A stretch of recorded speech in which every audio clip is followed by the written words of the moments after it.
La France bouge sur Europe 1. La saga. Benjamin, tu vas nous raconter l'histoire d'un pionnier des parcs d'attractions en France. Je le disais, c'est dans l'Oise, en pleine forêt d'Ermenonville, et ça s'appelle la Mer de Sable. Et oui, nous sommes en 1963, en pleine forêt d'Ermenonville, à une 50aine de kilomètres de Paris. Un homme, Jean Richard, acteur célèbre pour son rôle du commissaire Maigret, mais aussi passionné de cirque et d'animaux, décide de créer l'un des premiers parcs à thème français.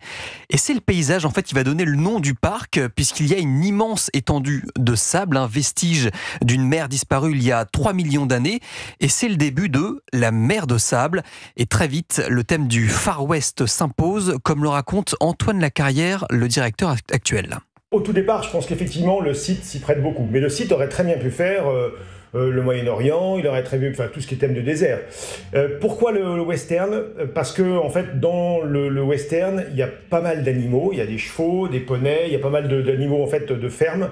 C'est un univers sur lequel, moi, j'ai des souvenirs très forts. Petits, jeunes, les grands westerns, les Clint Eastwood, Une fois dans l'Ouest, les Fonda, les Ennio Morricone.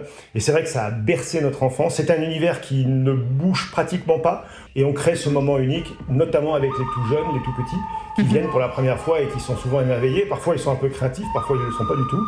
Et on s'adapte beaucoup à eux. Voilà, le dépaysement est total. À seulement 1 heure de Paris. Le public est déjà au rendez-vous pour profiter de cet univers.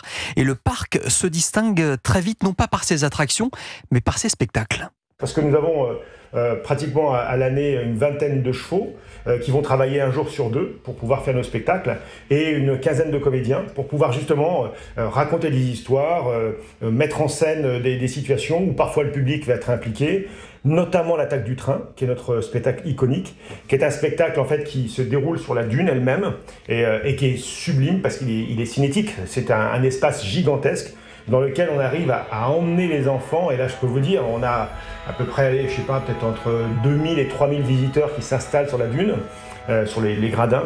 Il n'y a pas un bruit. Il n'y a pas un bruit. Tout est focus. C'est un moment extraordinaire.